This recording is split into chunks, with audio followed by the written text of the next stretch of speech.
कुलनी TV के सभी दर्शकों को मेरा नमस्कार। मैं हूं नरेश कुमार और आप देख रहे हैं बाजार के स्टार। दोस्तों, अगला सप्ताह जहां एक तरफ फंडामेंटल नजरिए से बाजार के लिए अहम रहने वाला है, वहीं एस्ट्रो साइकिल में कुछ ऐसी हलचल हो रही है जो बाजार को प्रभावित करेगी।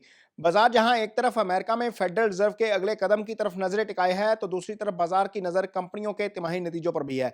इसी बीच 23 जनवरी को बुध सूर्य के उत्तराषाढ़ा नक्षत्र में आ चुके हैं, जबकि सूर्य सोमवार सुबह 10:34 पर चंद्रमा के श्रवण नक्षत्र में प्रवेश करेंगे।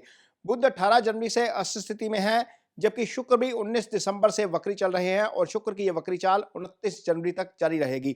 बेस मेटल के कारक ग्रह शनि 19 जनवरी से अस्त हैं और ये 22 फरवरी तक अस्त रहेंगे। मेटल में पोजीशन बनाते वक्त इस समय सावधानी बरतने की जरूरत है, क्योंकि पिछले 5 वर्ष का यदि हम शनि का अस्त होने का ट्रेंड देखते हैं, तो शनि के अस्त होने के दौरान निफ्टी मेटल की स्थिति ज्यादा अच्छी नहीं रही है और इसने इस दौरान नेगेटिव रिटर्न दिए हैं। अगले सप्ताह बाजार की चाल की बात करने से पहले आइए जानते हैं कि पिछले सप्ताह हमारी गणना कैसी रही है। 17 जनवरी को चंद्रमा के गुरु के पुनर्वसु नक्षत्र में रहने के कारण हमारी गणना बाजार में तेजी की थी और 17 जनवरी को सेंसेक्स तेजी के साथ बंद हुआ। हमने 17 जनवरी को ही मेटल शेयरों में पोजीशन बनाने और 18 जनवरी को पोजीशन से निकलने की गणना की थी और 17 जनवरी को मेटल इंडेक्स उछला और 18 जनवरी को इसमें गिरावट आई। उम्मीद है जिन निवेशकों ने 17 जनवरी को मेटल शेयरों में पोजीशन बनाई होगी, उन्हें इसका फायदा जरूर मिला होगा। 18 जनवरी को बुध के अस्त होने के कारण 19 जनवरी को हमारी गणना बाजार में उतार चढ़ाव की थी और 19 जनवरी को बाजार गिरावट के साथ बंद हुआ, लेकिन पूरा दिन उतार चढ़ाव में इसने कारोबार किया। 20 जनवरी को चंद्रमा के केतु के नक्षत्र में रहने के कारण हमारी गणना बाजार में गिरावट की थी और 20 जनवरी को बिल्कुल ऐसा ही हुआ और बाजार गिरावट के साथ बंद हुए। 21 जनवरी को चंद्रमा के शुक्र के पूर्व फाल्गुनी नक्षत्र में रहने के कारण हमारी गणना लग्जरी से संबंधित शेयरों में तेजी की थी, लेकिन बाजार में गिरावट के बावजूद एशियन होटल, EIH और DGB बैंक्वेट जैसे शेयर शुक्रवार को तेजी के साथ बंद हुए। तो आइए अब बात करते हैं अगले सप्ताह की। अगले सप्ताह गणतंत्र दिवस होने के कारण 26 जनवरी को बाजार बंद रहेगा और इस सप्ताह में बाजार में 4 दिन ही कारोबार होगा। इन 4 दिनों में भी 27 जनवरी यानी गुरुवार के दिन मंथली एक्सपायरी होगी, लिहाजा ट्रेडर्स के पास सप्ताह के पहले 2 दिन बहुत अहम है। खैर, सोमवार को सुबह जब बाजार खुलेगा तो चंद्रमा अपने ही हस्ता नक्षत्र में होंगे और 11:15 बजे के आसपास इसी नक्षत्र में से बाहर निकलेंगे और 11:15 बजे तक जो बाजार है उसमें उठापटक रह सकती है।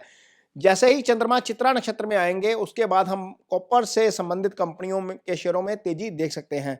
मंगलवार को सुबह बाजार खुलने से पहले शनि अस्त हो चुके होंगे और चंद्रमा भी 11 बजे के बाद राहु के स्वाति नक्षत्र में आ जाएंगे, लिहाजा बाजार में निवेशक पूरा दिन कंफ्यूज रहेंगे और धारणा निवेशकों की समझ में नहीं आएगी।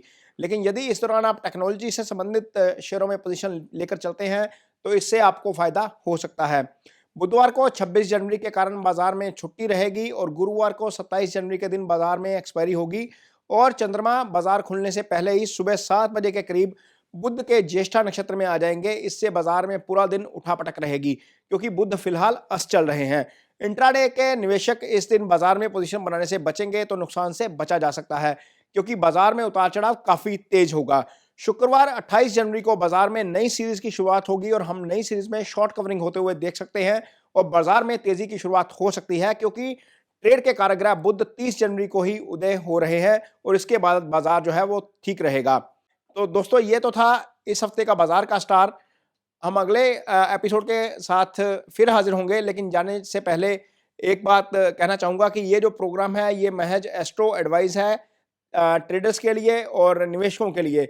यदि आप बाजार में ट्रेड करते हैं, चाहे इंट्राडे ट्रेड करते हैं या पोजिशनल कॉल लेते हैं या स्विंग ट्रेड करते हैं या बड़े निवेशक हैं, तो आप अपने वित्तीय सलाहकार की मदद ज़रूर लें। इसके साथ ही मुझे दीजिए इजाज़त। नमस्कार।